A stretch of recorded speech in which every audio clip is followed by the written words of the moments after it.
Hello students, welcome to my YouTube channel. Myself Ritu Jaiswal.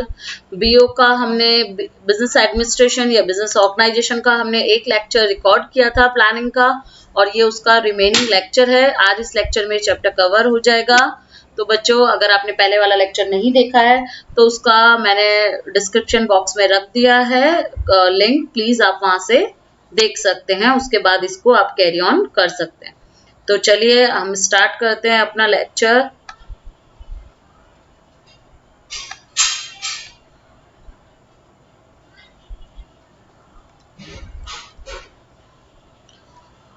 Type of planning. Type of planning type of planning क्या होता है? तो ये जो हमने पढ़ा था प्लानिंग क्या होता है, उसके कुछ टाइप्स होते हैं। यानी प्लानिंग बहुत तरीके की होती है। अब कौन कौन सी होती है? तो पहला बात करते हैं स्टैंडिंग प्लान की। स्टैंडिंग प्लान्स क्या होते हैं बच्चों? तो standing plan represents guideline for decision in repetitive situation. यानी जो सिचुएशन बार बार रिपीट होती है उनके लिए जो प्लान बनाए जाते हैं, यानी रोज की या आपके, हाँ ये तो होना ही है, रेगुलरली होता है, या मैथड, उसके लिए आप जो मेथड्स रूल्स बनाते हैं वो कहलाते हैं आपके, वो आते हैं आपके स्टैंडिंग प्लान में। तो standing plans represents guideline for decision in repetitive situation. यानी जो सिचुएशन बार बार रिपीट होती है उनके लिए जो आप स्टैंडिंग प्लान्स बना रहे हो कि आपको ये प्लान फॉलो कर लेना है इस सिचुएशन में, तो वो कहलाते हैं आपके standing plan. Hence, standing plan can be used repeatedly. इसलिए वो प्लान क्या होते हैं, बार बार यूज किए जा सकते हैं। When there is a repetition of organization activity जो बार बार रिपीट होती है, and a standard policies are decided for for prompt action, और उनके लिए कोई एक्शन को डिसाइड कर लिया जाता है कि ये जब होगा तब ऐसा कर लिया जाएगा, तो that is known as standing plan.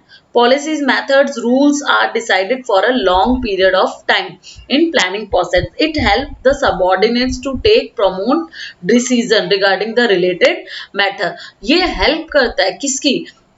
Managers की, सबऑर्डिनेटर्स की। क्या हेल्प करता है कि उनको पहले से पता होता है कि ऐसा ऐसा होगा तो ये वाले प्लान को हम फॉलो कर सकते हैं, तो उनको उनके वर्क को, उनकी एक्टिविटीज को स्मूथली फ्लो हो सकती है। Example, procedure for delivery of good as per the order of customer, or if credit policy is decided beforehand on permanent basis. यानी आपको किसी को गुड सोल्ड करना है तो कितनी क्रेडिट पे दिया जाता है ये पहले ही डिसाइड होता है हर कंपनी में। जो ट्रेडिंग कंपनीज होती है, जो मैन्युफैक्चरिंग कंपनीज होती है, वो पहले ही डिसाइड करके रखता है कि हमको रिटेलर्स को या कस्टमर्स को गुड बेचना है तो हमें कितने मंथ्स की या कितने डेज की क्रेडिट पर बेचना है। क्यों? क्योंकि वो डेली की क्रिया है। तो वो क्या है कि स्टैंडिंग प्लान है। आपको बार बार अपने ओनर्स को या अपने मैनेजर्स को, ये जो आपसे ऊपर लेवल पर है, उनको बार बार फोन करके पूछने की रिक्वायरमेंट नहीं है। It helps employ to take promote decision. No employ will need to take the permission of supervisor regarding the same. अभी मैंने बोला आपको परमिशन लेने की बार बार जरूरत नहीं है कि भाई ये इतने महीने की क्रेडिट बोर्ड है, अपन इतने महीने की देते हैं तो क्या हम दे या नहीं दे, ये आपको बार बार पूछने की जरूरत नहीं है। तो इसलिए उन प्लानिंग को क्या बोलते हैं? Standing planning. सेकंड है स्ट्रैटेजिक प्लान। स्ट्रैटेजिक प्लान क्या होता है? Business unit decide the objective according to its philosophy. कई बिजनेस यूनिट उनके फिलॉसफी के अकॉर्डिंग काम करते हैं। It is to be decided through which philosophy the business unit will function throughout is life. और अपने फिलॉसफी के according वो थ्रू आउट अपनी लाइफ काम करते हैं। It is known as business objective. जो क्या कहलाता है? बिजनेस ऑब्जेक्टिव ना कहलाता है। For accomplishment of object, long term and short term strategies are decided. Objective को अचीव करने के लिए कुछ ऑब्जेक्टिव हमें लॉन्ग टर्म डिसाइड करने होते हैं, यानी कुछ चीजें हमें, कुछ स्ट्रेटेजीज हमें लॉन्ग टर्म डिसाइड करनी होती है, और कुछ स्ट्रेटेजीज ऐसी होती है जो आपके शॉर्ट टर्म के लिए होती है। तो business unit decide it's plan after considering of its strength and drawbacks. अपनी स्ट्रेंथ को, अपनी मजबूती को और अपनी कमजोरियों को ध्यान में रखकर वो क्या डिसाइड करते हैं? अपने प्लान, स्ट्रेटेजीज डिसाइड करते हैं। Foresightness and experience are essential of these plans. क्या होता है कि मतलब foresightness मतलब आपकी दूर की नजर या आपकी तीसरी आंख, वो जो बहुत ज्यादा जरूरी होती है, बहुत ज्यादा एक्सपीरियंस, ये सब बहुत ज्यादा जरूरी होता है स्ट्रैटेजिक प्लान में। क्यों? क्योंकि वो आपको बताता है कि राइट टाइम पर राइट डिसीजन कब और कैसे लेना है। Effect of strategic plans are seen in long term, और वो उसके इफेक्ट कब देखे जाते हैं? लॉन्ग रन में, लॉन्ग बिजनेस उसमें देखे जा सकते हैं। Consistent decisions are to be taken for these plan. एक कंसिस्टेंट यानी एक रेगुलर डिसीजन लिया जाता है इन प्लान्स के अंतर्गत। It means scope of decision is important in this plan. इसलिए ये क्या है? Scope of decision. For an example, हम पेटीएम का एग्जाम्पल देते हैं। जब तक नोटबंदी नहीं हुई थी, उससे पहले जब पेटीएम था, तो बहुत सारे लोग नहीं जानते थे what is Paytm and how to use it. But जैसे ही नोटबंदी आई, तो लोगों ने डिजिटल पेमेंट के मेथड ढूंढे, और तब लोगों को पता चला, और तब पेटीएम जिसका है उसके ओनर को पता चला अब मैं अच्छे से ग्रो कर सकता हूँ। इसीलिए उसने 2-4 दिन पेपर में बड़े बड़े अपने ऐड दिए। क्यों दिए? क्योंकि उसको पता था अब मेरा बिजनेस रन करेगा। तो वो हुआ उसका स्ट्रैटेजिक प्लान। क्योंकि सरकम चांसेस के अकॉर्डिंग कि आपको तब का तब डिसीजन लेना है कि हाँ अब मेरा बिजनेस आगे इस एरिया में ग्रो कर सकता है। अब बात करते हैं टैक्टिकल प्लान की।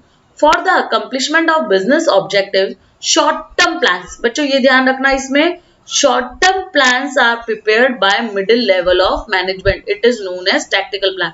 तो टैक्टिकल प्लान क्या होता है? जो शॉर्ट टर्म प्लान होता है, शॉर्ट SHORT, तो टी मतलब टैक्टिकल प्लान, ऐसे याद रखना।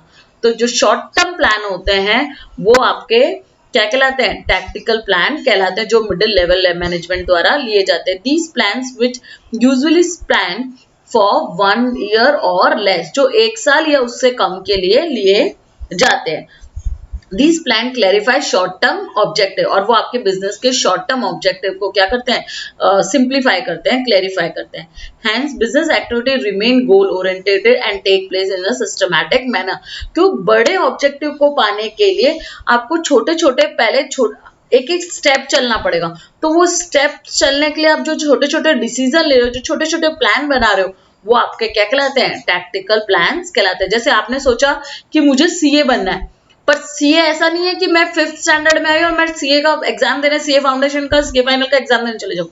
नहीं, उसके लिए पहले मुझे 5th 6th 7th 8th ऐसे हर एक क्लास को अच्छे से पढ़ना होगा। 11th 12th में ज्यादा ध्यान देना होगा, अच्छे मार्क्स कवर करने होंगे, इन अकाउंट्स को बहुत अच्छे से समझना होगा, इंटरेस्टिंग सब्जेक्ट बनाना होगा। तो एक बड़े ऑब्जेक्टिव को पाने के लिए आपने क्या किया?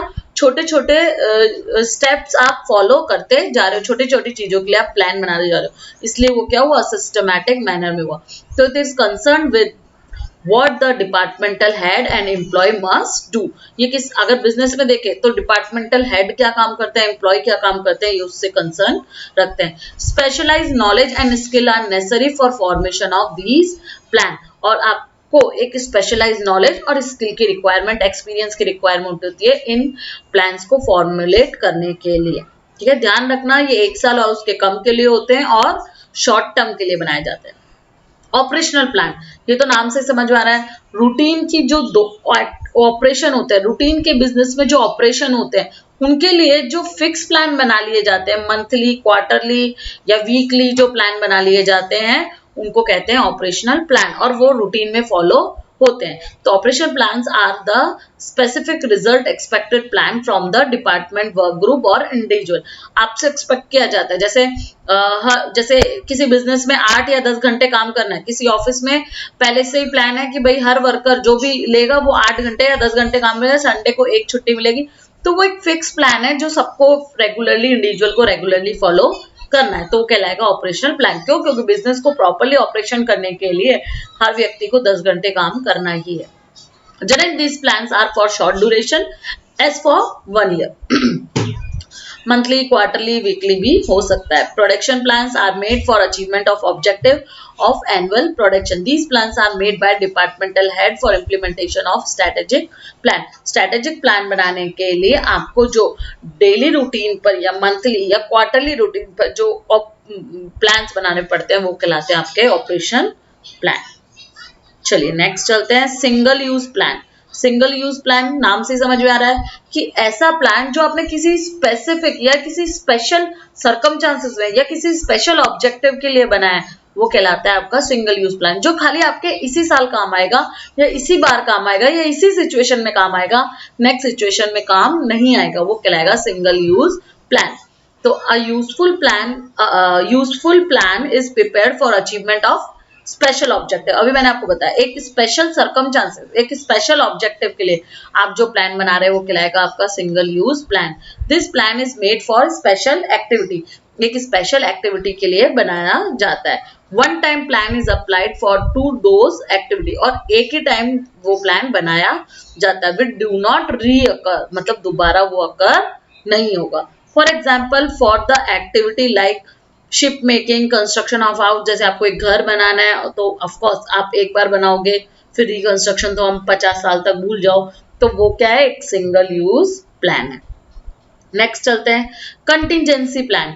Business unit has to coordinate with changing situation. Contingency plan क्या होता है कि जैसे जैसे बाहरी इन्वायरमेंट पे एक्सटर्नल फैक्टर्स जो आपके हाथ में नहीं है उनमें जो चेंजेस हो रहे हैं और उसके अकॉर्डिंग आपको अपने बिजनेस में जो के प्लान में जो चेंजेस करने पड़ रहे हैं उसके अकॉर्डिंग जो प्लान बनाने पड़ रहे हैं नए, वो कहलाते हैं आपके कंटिजेंसी प्लान। इसका एक छोटा सा एग्जांपल दूं तो जैसे कोरोना में मोदी सरकार ने 20 लाख करोड़, राइट, 20 लाख करोड़ का जो डिक्लेयर किया रिजर्व, जो आप यूज करने के लिए जो उनके पास पहले से, तो इतना पैसा एकदम से नहीं आ गया, उन्होंने पहले से रिजर्व बना रखे थे कि कोई भी एक्सटर्नल नेचुरल डिजास्टर होगा या नेचुरल कोई ऐसा कुछ हो जाएगा जहाँ पे हम को पैसों की जरूरत होगी, तो उन्होंने पैसे पहले से इकट्ठे कर रखा है, फंड एक पहले से बना रखा है जिसमें वो थोड़ा थोड़ा इकट्ठा कर, तो उसके लिए वो तो ये क्या हुआ, उनका एक कंटिजेंसी प्लान हुआ जो कभी कभी काम आता है। तो business unit has to coordinate with changing situation. Business unit को चेंजिंग सिचुएशन के साथ क्या करना पड़ेगा, कोऑर्डिनेट करना पड़ता है। Business environment is also keep on changing due to political, economic, social, natural factors. Due to these changes, if changes are to be made in our original plan or new plan is made, या तो आप पुराने में कोई changes कर रहे हो या नया प्लान बना रहे हो तो उसको बोलेंगे कंटिजेंसी प्लान। अब बात करते हैं बच्चों, ये हुआ आपका टाइप ऑफ प्लान। अब बात करते हैं कंपोनेंट या एलिमेंट्स ऑफ प्लान, यानी प्लान के एलिमेंट्स या कंपोनेंट पार्ट्स क्या क्या हैं। तो पहला आपको पता ही है क्या, ऑब्जेक्टिव। ऑफ कोर्स पहला क्या होना चाहिए, ऑब्जेक्टिव डिसाइड होना चाहिए, उसके अकॉर्डिंग हम प्लान करेंगे। तो the purpose of every business is to determine और फुलफिल ऑब्जेक्टिव। हर बिजनेस का पर्पस ही क्या है कि मेरा जो ऑब्जेक्टिव है वो क्या होना चाहिए, पूरा होना चाहिए। While determining objective, all the factors affecting business are to be considered, और उनको ध्यान में रखते हुए सारे फैक्टर्स को कंसीडर किया जाता है। ऑब्जेक्टिव मस्ट बी प्रैग्मेटिक होना चाहिए। प्रैग्मेटिक मतलब मैंने बताया था रियलिस्टिक होना चाहिए, थ्योरेटिकल नहीं होना चाहिए, प्रैक्टिकल होना चाहिए, जो पॉसिबल हो सके। It should not be over ambition, मतलब आप जो नहीं कर सकते उसके ऊपर नहीं होना चाहिए। नेक्स्ट स्ट्रैटेजीज, जो आप अभी ऊपर कर रहे थे कि आपको स्ट्रैटेजीज बनानी होती है, आपको प्री डिसाइडेड ऑब्जेक्टिव के को अचीव करने के लिए पहले से ही अपने चीजों को जो आप में इंटेलिजेंस है उस अकॉर्डिंग अपना एक फ्रेम कर लेना होता है, पार्ट को फॉर्मेट बना लेना चाहिए कि हमें ये करना है, तो कहलाती है आपकी strategies. Contrivance used for accomplishment of pre-decided objective for planning is known as strategy. It makes the business unit capable enough to face a competition. ये क्या करती है, बिजनेस को ऐसा बनाती है कि कंपटीशन को आराम से फेस किया जा सके, वो डर के भागे नहीं, और to survive against the other factor, और दूसरे फैक्टर्स के अकॉर्डिंग क्या कर सके, के सामने सरवाइव कर सके, अपने आप को मजबूत बना सके। Strategies use in the field like army and sports. Strategy should be kept confidential. आपको अपनी स्ट्रैटेजीज को क्या रखना है, छिपा के रखना होता है। जैसे आपने बच्चों की आदत देखी होगी, पढ़ते एग्जाम से पहले बोलते हैं नहीं मैंने तो कुछ नहीं पढ़ा, अपने फ्रेंड को बोलेंगे यार मैंने तो कुछ पढ़ा ही नहीं, पर जब एग्जाम में मार्क्स आएंगे तो मार्क्स आते हैं 50 में से 40, 45, 46, बोले तू तो बोल रहा था कि तूने कुछ पढ़ा नहीं, फिर मार्क्स कैसे आ गए। तो ये क्या उनकी स्ट्रैटेजी है। स्ट्रैटेजी किस चीज की, कि अगर वो बोलेंगे हम नहीं मैंने तो कुछ नहीं पढ़ा, तो आप सोचोगे कि उसने नहीं पढ़ा तो मैं क्यों पढ़ूं, तो वो उनकी स्ट्रैटेजीज होती है। तो वो क्या करते हैं, कॉन्फिडेंशियल रखते हैं, उनको छुपा के रखते हैं आपसे। पॉलिसी, अब पॉलिसीज क्या होती है, decision and strategies are decided by the management for accomplishment of objective are known as policies. जो डिसीजन और स्ट्रेटेजीज डिसाइड की जाती है मैनेजमेंट के द्वारा, काय के लिए, ऑब्जेक्टिव को अचीव करने के लिए, वो क्या कहलाती है, पॉलिसीज कहलाती है। भाई हमारे ऑफिस की ये हमारे बिजनेस यूनिट की ये पॉलिसीज है, तो वो आपको करनी होती है। Policies create distinct image of business unit, एक बिजनेस यूनिट की एक इमेज क्रिएट करता है। It gives ideas of efficiency, working style of business unit, like an objective policy should B pragmatic, pragmatic होना चाहिए, एंड रियल, दोनों word एक ही है। प्रैग्मेटिक मतलब रियलिस्टिक, यानी रियल होना चाहिए। Policy should be sale of good on credit basis, ऐसे। चलो नेक्स्ट, मेथड एंड प्रोसीजर्स। तो मेथड भी क्या है भाई, आप कोई काम कर रहे हो तो उसके लिए आप क्या प्रोसीजर लगाओगे, क्या मेथड्स लगाओगे, वो आपका कहलाता है मेथड्स। तो मेथड क्या है, एक अरेंजमेंट है कि भाई आपको ये फॉलो करना है, आपका काम हो जाएगा, तो वो मेथड है। तो method is an arrangement for carrying the business programme. Business programme को कैरी करने का क्या है, एक अरेंजमेंट है। Strategies despite the arrangement of facing competition. Policies give information to fulfill the objective, while method refers to best way of accomplishment of predetermined object. यानी method क्या है, रेफर करता है, आपको डायरेक्शन देता है, आपको वे देता है, काय का, आपके ऑब्जेक्टिव को अकम्प्लिश यानी वहां तक पहुंचने का एक डायरेक्शन बताता है।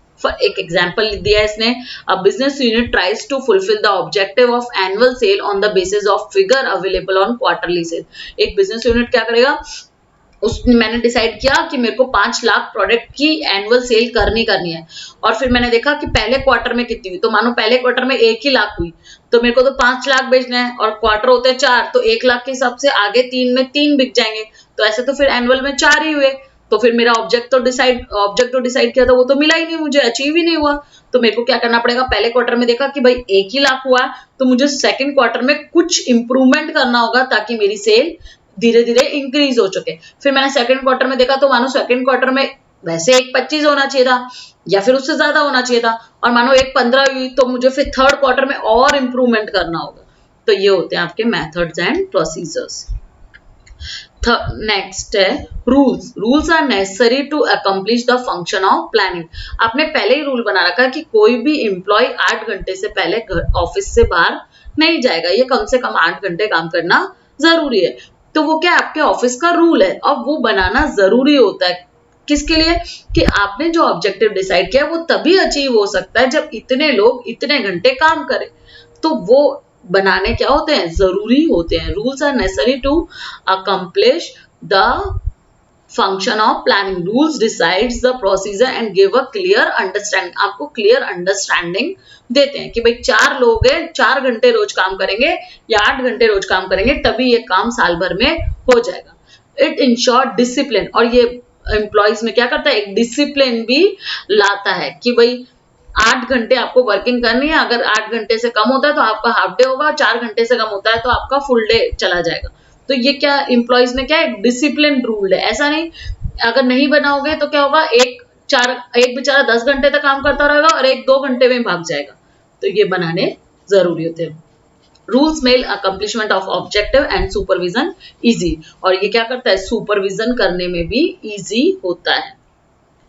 जैसे no smoking at working place, use of mobile during working hours is prohibited, working time in the office, ये सब क्या है, ऑफिस के रूल्स हैं। Next budget.